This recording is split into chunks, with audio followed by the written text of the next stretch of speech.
Many people like to start their day off with a nice cup of coffee. But do they all know where that coffee is coming from? In this video, I would like to talk about the concept of organizational transparency and how it ties into a local coffee roaster here in Rochester, New York.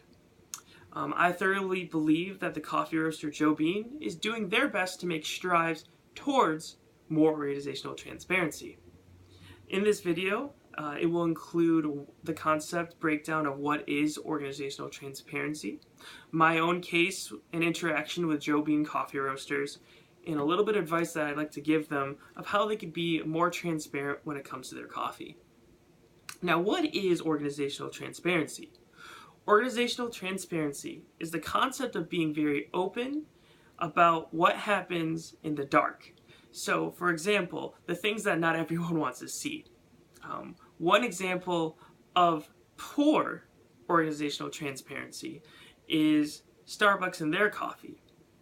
A lot of the coffee companies have been fighting for fair trade certification because it matters to a lot of people that are trying to buy coffee. Starbucks has given the number that 85% of their coffee is fair trade certified. But when questioned about the remaining 15%, all Starbucks says is that they are ethically sourced. But when questioned about that, they really don't talk about it. They've danced around that question, is all your coffee fair trade certified? That is not organizational transparency, because there are certain parts of Starbucks that they're not willing to be very open about when it comes to their company and their coffee. Dunkin' Donuts is doing a very similar thing as well, where they came out and said all of their espresso is fair trade certified. But when questioned about their normal black coffee, they couldn't give you any numbers. They didn't want to give you any numbers. So it's kind of sketchy of what is going on in the background with those companies. That's not being transparent.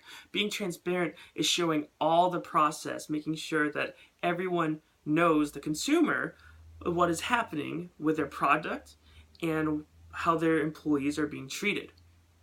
Now, when I went to a local coffee roaster, Joe Bean, it's on University Ave, I went in there to buy some beans, and I bought a fair amount. In fact, I actually have some labels right here, shameless plug, of their coffee, because it's really good.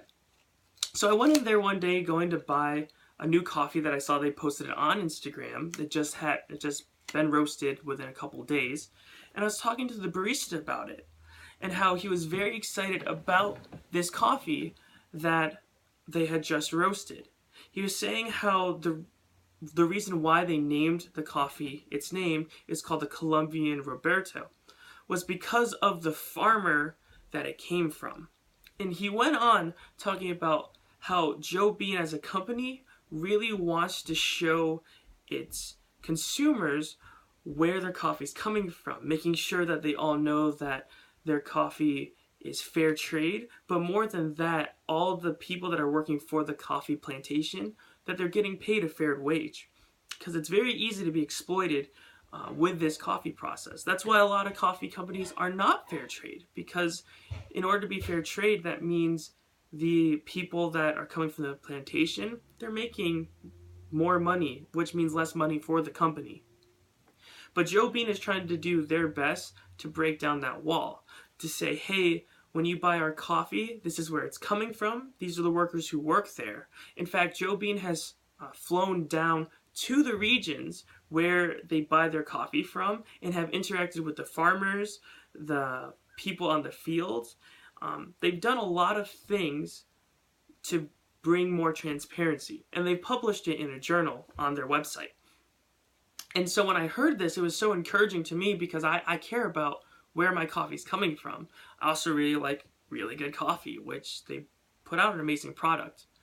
But I told the barista that it meant so much to me personally that they were trying to do this as a company, because a lot of the larger chains, like I said with Starbucks and Dunkin' Donuts, they aren't. They're trying to shove it underneath the rug. They don't want to be transparent about it.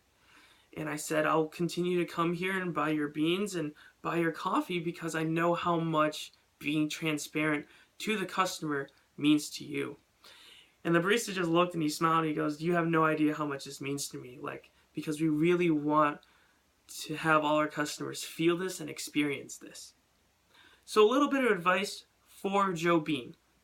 I think they're doing an excellent job with trying to work on their transparency.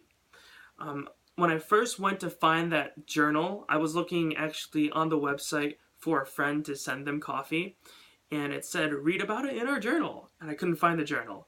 But recently, when I clicked on their homepage, their journal was right in the lower right-hand corner. So it might have been my fault. It might have just recently popped up there and they fixed that.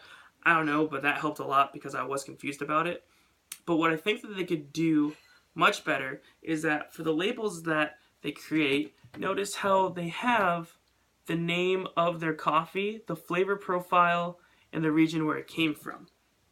I think what they could do is it might cost a little bit more in printing, but they could go and share a little bit more about the farmers there, the process, the people that are working on the plantations. Maybe even just put a picture of someone's face there of saying, this person worked for your coffee and that's the reason why it's here. Something small. Other than that, I think they're doing a very good job making strides towards being transparent. So in conclusion, I hope I well defined what organizational transparency is. I hope that I showed you that Joe Bean is doing a very good job and trying to make their coffee more transparent. And I hopefully, if any Joe Bean people are watching this, they might listen to my advice. But if you're ever in Rochester, New York, on University Ave, near the intersection of University and Culver, a few miles down the road is Joe Bean, and I'd highly recommend it to anybody to go get their coffee. And like they always say, go out there and drink good bean. Thank you.